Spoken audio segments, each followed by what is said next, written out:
नमस्कार मित्रांनो, मी राजेश बिडवे आणि आमचे जे सहकारी आहेत आदरणीय नितीनजी फुलझाडे. दीपक भाऊ विश्वनाथ खरात हे प्रभाग क्रमांक 4 मधून मोठ्या मताधिक्याने विजयी झालेले आहेत. अभिनंदन भाऊ. धन्यवाद. आपण त्यांच्याकडनं जाणून घेतो की त्यांचा जो प्रभाग आहे त्या प्रभाग मध्ये कामं भरपूर झालेले आहेत आणि काही करायचे आहेत. तर काय विशेष म्हणजे आता आपण सुरुवात कशी करणार की प्रभागामध्ये मुख्य समस्या काय आणि ती कशी सोडवणार? सर्वप्रथम माझ्या प्रभागातली जी मायबाप जनता आहे त्या जनतेने माझ्यावर जो दुसऱ्यांदा विश्वास टाकला त्याबद्दल मी सर्व मायबाप जनतेचे सर्वांचे हार्दिक आभार मानतो. त्यानंतर या मतदारसंघाच्या लोकप्रिय आमदार रणरागिणी विकास कन्या आदरणीय श्वेताताई महाले पाटील यांनी सुद्धा जो विश्वास माझ्यावर टाकला आणि त्या विश्वासाला मी खरा ठरलो.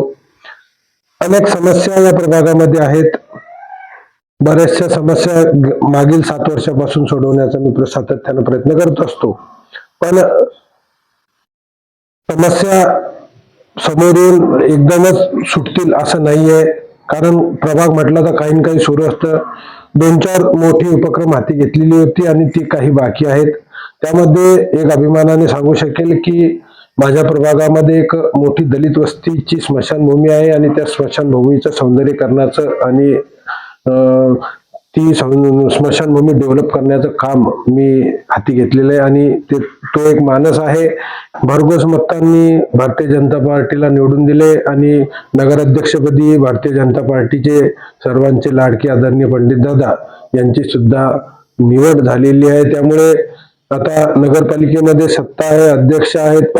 जी राहिलेली कामं आहे प्रभागाची ते काम करण्याचा प्रयत्न करील आणि नेहमी लोकांच्या सुखदुःखामध्ये जसा होतो तसाच मी राहण्याचा प्रयत्न करील. कारण जनता ही जनार्दन असते आणि या मायबाप जनतेने माझ्यावर जो विश्वास दाखवला, माझ्या प्रभागातील समस्त हिंदू आणि मुस्लिम बांधवांनी जे प्रेम माझ्याबद्दल दाखवलं त्या प्रेमाचा मी सदैव ऋणी राहील आणि जेही कामं अपूर्ण राहिलेले आहेत ते कामं पूर्ण करण्याचा प्रयत्न करेल. आणि सामाजिक बांधिलकी म्हणून समाजासाठी जे आदरणीय आपल्या राज्याचे लाडके मुख्यमंत्री देवेंद्र फडणवीस साहेबांनी यांनी जी घोषणा केलेली आहे की या चिखली शहरामध्ये सावित्रीबाई फुले, महात्मा फुले यांच्या पुतळ्याचं सुशोभीकरण आणि अनावरण होणार आहे. तर ते पुतळे सुद्धा योगायोगाने माझ्या प्रभागामध्येच लागणार आहेत. त्यामुळे त्यासाठी सातत्याने मी त्या गोष्टीचा पाठपुरावा करीन. सामाजिक कार्यामध्ये तोही एक मोठा माझ्या मनामधला मानस आहे आणि ती जर माझ्याकडनं या पुतळ्यांचं अनावरण आणि माझ्या हस्ते जर मी तिथे बसू शकलो आदरणीय श्वेताताईच्या नेतृत्वात नक्कीच हे काम होणार आहे. हे सुद्धा एक काम सामाजिक बांधिलकी म्हणून मला करायचं आहे आणि समाजाचा प्रतिनिधी सामाजिक एक बांधिलकी म्हणून जेही काम समोर येईल त्या सामाजिक समस्या असो, जी नवीन पिढी आहे त्या पिढीला शिक्षणासाठी लागणाऱ्या सुविधा असो, काही व्यायामशाळेचे साहित्य असो, या सर्व गोष्टी मी पुरवण्याचा सातत्याने प्रयत्न करील आणि या मायबाप जनतेचे काम करण्याचा सदैव प्रयत्न करू. आपण सामाजिक बांधिलकीच्या माध्यमातून नुकताच या ठिकाणी काही दिवसा अगोदर जेव्हा मी तुमची या ठिकाणी बाईट्स या ठिकाणी घेतली होती आमच्या चॅनलच्या संदर्भाबद्दल, तर तुम्ही असं बोलला होतात की मुस्लिम बांधवांच्या पाल्यांसाठी एक उर्दू अभ्यासिका सुद्धा या ठिकाणी आपण काढणार आहात. त्याबद्दल आपलं मत काय?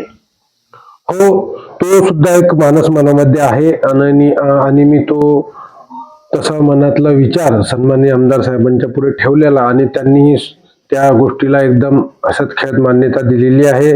त्यांना सुद्धा वाटतं की मुस्लिम मुलांना सुद्धा अत्याधुनिक सुविधांनी एक उर्दू अभ्यासिका असायला पाहिजे आणि ती आपण कुठेतरी बनवली पाहिजे. तशा प्रकारचा जागा बघण्याचा आणि तशी प्रकारची जागा आम्ही मिळवली सुद्धा. लवकरात लवकर ती अभ्यासिका येत्या 1-2 वर्षात पूर्ण होईल. हा एक अभिमानाचा मानस आहे आणि तो पूर्ण करण्याचा मी प्रयत्न करेल. अशी मला बरं, या अपेक्षा आहे. ठिकाणी आपण अभ्यासिका वगैरे पूर्ण करणार, परंतु सामाजिक, धार्मिक, आध्यात्मिक क्षेत्रामध्ये सुद्धा आपलं या ठिकाणी योगदान राहिलेलं आहे, जेणेकरून गणेश उत्सव असेल, दुर्गा उत्सव असेल, त्या उत्सवाच्या माध्यमातून आपण एक वेगळी छबी निर्माण करून या ठिकाणी चिखलीकरांची मने या ठिकाणी जिंकलेली आहेत. त्याबद्दल काय सांगणार? ती अभिमानाची गोष्ट आहे आणि कोणतंही सार्वजनिक काम हे एकट्या व्यक्तीच्या भरोशावर नसतं. त्याला अनेक हात त्यांचं बळ लागतं, अनेक हात सोबत लागतात, तेव्हा सार्वजनिक कामामध्ये खूप मोठं काही होऊ शकतं. आणि तो अभिमान मला महात्मा फुले गणेश मंडळाच्या वतीने आहे. आज हा दीपक खरात जो काही तुमच्या पुढे आहे त्यामध्ये सिंहाचा वाटा या माझ्या मंडळाचा आहे, माझ्या मंडळींचा आहे. आणि सतत 20 ते 25 वर्षापासून नाविन्यपूर्ण उपक्रम घेऊन महात्मा फुले गणेश मंडळ या चिखली नगरीमध्ये लोकांच्या सेवेमध्ये असते. आणि मंडळासाठी मंडळाची जागा असो, एक मंडळाने हाती घेतलेलं गजानन महाराजांचं मंदिर असो, या मंदिराची पायाभरणी करून या मंदिराचा कळस सर्वांच्या साक्षीने, सर्वांच्या मदतीने उभा करायचा आहे. हा एक सामाजिक मानस मनामध्ये आहे. आणि आपलं या ठिकाणी घरामध्ये या ठिकाणी पूर्वीला सुद्धा या ठिकाणी कुठेतरी नगरसेवकाच्या माध्यमातून मला संधी दिलेली आहे आणि आज तिसरी टर्म आपली या ठिकाणी आहे. काय सांगणार? तिसरी टर्म आहे. पहिली निवडणूक मी हरलो होतो, मागच्या वर्षी निवडून आलो, मागच्या वेळेसही निवडून आलो, यावेळेसही आता जनतेनं मला चांगल्या मतांनी मला प्रेम दिलं. काँग्रेसमधून भारतीय जनता पार्टीमध्ये प्रवेश घेतल्यानंतर जी जनता सोबत राहिली तो अभिमान आहे. आणि लोकांनी पक्ष जरी मी बदलला तरी लोकांनी माझ्यावर माझ्या कामाची पावती आणि माझा लोकांशी असलेला संपर्क या गोष्टीची मला त्यांनी भरभरून दाद दिली आणि निवडून दिलं. त्यामुळे घरामध्ये साधारणतः 1962 मध्ये आजोबा नगरसेवक होते. त्यानंतर सुमारे मध्यंतरी 30 ते 40 वर्ष राजकारणामध्ये कोणी नव्हतं, पण वडिलांनंतर कुठेतरी मी राजकारणामध्ये आलो आणि या सर्व मायबाप जनतेच्या आणि सर्व नेत्यांच्या मेहनतीवर आजपर्यंतचा हा प्रवास आहे. आणि राजकारणामध्ये भरपूर काही करायचं आहे. जी संधी जनता देईल, मनामधले सर्व जे मानस आहे तो पूर्ण करण्याचा प्रयत्न करेन. आणि जनता ही जनार्दन आहे, त्यांच्यासाठी मी सदैव कटिबद्ध राहील. ही जी आता निवडणूक झालेली आहे आपली चिखली नगर परिषद निवडणूक रणधुमाळी 2025, तर यामध्ये काही प्रभागामध्ये काही सुखद अनुभव आला असेल आपल्याला, तर त्याबद्दल काही सांगू शकता? सुखद अनुभव खूप चांगले आलेत. कारण पक्ष बदलाची खूप मोठी भीती मनामध्ये होती आणि माझा प्रभाग म्हणजे काँग्रेसचा गड समजला जायचा आणि त्या गडाला कुठेतरी खिंडार पाडायची आणि आपण निवडून यायचं, हे एक खूप मोठी माझ्यासाठी प्रतिष्ठेची लढाई होती. म्हणजे आरोप प्रत्यारोप आपल्याकडे भरपूर झाले. आरोप प्रत्यारोप भरपूर झाले, पण लढाई लढत असताना सोबत 2-4 का न हो पण जीवाभावाचे सहकारी असतात आणि तसेच सहकारी जे सोबत राहिले त्या सहकाऱ्यांच्या भरोश्यावर. आणि जेव्हा जनतेपर्यंत जायचो, लोकांपर्यंत जायचो, तर लोकांनी अभिमानाने सांगितलं, हिंदू बांधव असो, मुस्लिम बांधव असो, की आमचा पक्ष दीपक खरात आहे, आम्ही दीपक खरातसाठी पक्षाला मतदान करू. त्यामुळे जो सार्थ अभिमान तुम्ही जे विचारलंय की सुखद अनुभव का आले, तर लोकांनी त्या गोष्टींची जाण ठेवली. सुखदुःखामध्ये रात्री बेरात्री त्यांच्या अडचणीमध्ये जे धावून गेलो त्या गोष्टीची प्रत्येक व्यक्तीने जाण ठेवली. काम करत असताना मतभेद, जातीभेद, मनभेद कुठलेच ठेवले नाही. ज्या व्यक्तीने माझ्याकडे काम आणलं ते काम होत असलं तर करून ठेवण्याचा प्रयत्न केला. कधी त्या व्यक्तीबद्दल द्वेष, राग केला नाही. आणि त्याच कामाची पावती जेव्हा लोकांपर्यंत जायचे तर लोक अभिमानानं सांगायचे की तुम्हाला निवडून आणणं हे आमचं कर्तव्य आहे. कारण दीपक खरात हा रात्री बेरात्री कोणासाठी उभा असतो.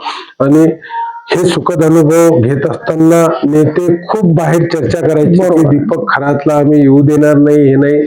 पण नेता हा जनतेला दिशाभूल करू शकत नाही आणि बरोबर. जनतेची नेताची निवड जनता करत असते आणि त्या मायबाप जनतेने मला स्वीकारलेला आहे. हा खूप सुखद अनुभव. मध्यंतरी बी सर इथे एक महापूर या ठिकाणी आला होता. त्याच्यानंतर इकडे काही भागामध्ये जी वस्ती आहे थोडीशी, त्या वस्तीमध्ये जेव्हा पाणी घुसलं होतं तेव्हा या ठिकाणी प्रथम या ठिकाणी आपण धावून गेला होता त्या लोकांसाठी. ते कुठेतरी या ठिकाणी त्यांचा आशीर्वाद, त्यांची जी तुम्ही जी केलेली मदत ती या ठिकाणी सार्थक ठरताना दिसते. ते तर नगरसेवक म्हणून एक नगरसेवकाचं ते कर्तव्य आहे. मला एक माझ्या मुस्लिम बांधवाचा फोन आला की भाऊ ये प्रभाग में अपने इधर पाणी घुस गए. हा, तर अशी कल्पना नव्हती की एवढं मोठं रूप तेथे या महापुराचं होईल. मी घरून लागलीच उठणं तिथे गेलो आणि तिथला प्रकार बघितल्यानंतर एक आजी आहेत, ते नेहमी मला मुस्लिम आहेत की त्या नेहमी प्रेमानं मला बोलवतात, मला गोंजाळतात आणि मला जेव्हा कळालं की तीच आजी तिथे अटकलेली आहे अरे हा, तर त्या क्षणी पाण्याचा जो फ्लो होता तो छातीपर्यंत होता. छातीपर्यंत होता. कोणी जायला हिंमत करत नव्हतं, पण भौगोलिक परिस्थिती तिथल्या पुराची माहित होती की आपण पण जर थोडंफार वाहलो तर कुठपर्यंत वाहू शकू, तसं पोहणं आहे. त्यामुळे ती डेअरिंग करून लागली, दोरी बोलवली, प्रशासनाला अलर्ट केलं, शेताताईंना फोन केला आणि प्रशासनाने आलं आणि काही मित्रांच्या साथीने आम्ही तिथपर्यंत पोहोचलो आणि ते माझं कर्तव्य होतं. तेव्हा मनामध्ये असं काही नव्हतं, पण त्या मातेला वाचवणं हा माझ्या डोक्यामध्ये विषय होता. बरोबर. 2 छोटी छोटी मुलं होती, त्या मुलांना वाचवणं होतं आणि असा प्रकार तिथे दुसऱ्यांदा झाला. मला असं वाटतं की 2017 मध्ये सुद्धा तिथे महापूर आला होता. बरोबर आहे. आणि मला कोणाच्या सुखापेक्षा दुःखामध्ये जायला आवडतं आणि अडचणीमध्ये एखाद्याला मदत करणं मला हे खूप आवडतं. माझा तो असं म्हटले तर चालेल की मला तो एक छंद आहे आणि त्यामुळे मला कळलं आणि त्या लोकांसाठी मी गेलो, कारण माझ्या प्रत्येक सुखदुःखात ती मंडळी पण हिराहिरे असते. अच्छा मित्रांनो, असं म्हणावंसं वाटतं की एकमेका साह्य करू अवघे धरू सुपंथ ही ओळ यांच्या कार्याला सार्थक ठरते. कारण आज त्यांचा विजय या ठिकाणी झालेला आहे, तिसरी टर्म या ठिकाणी आहे. कुठेतरी मनामध्ये या ठिकाणी संकल्प आहे की आपल्या बांधवांसाठी, त्या बांधवांसाठी काहीतरी करावं, म्हणून आज कुठेतरी त्यांचा विजय होताना दिसतोय आणि विजय झालेला आहे. गुलाल सुद्धा त्यांनी घेतलेला आहे आणि आज चांगल्या पद्धतीनं ध्येय गाठण्याचा प्रयत्न त्यांच्या मनामध्ये दिसतोय. या मुलाखतीतून आपण हेच या ठिकाणी घेऊया की एकमेका साह्य करू अवघे धरू सुपंथ या ओळीप्रमाणे आपण चालूया आणि पुनश्च या ठिकाणी आपणास भाऊ वाटचालीस खूप खूप शुभेच्छा. धन्यवाद.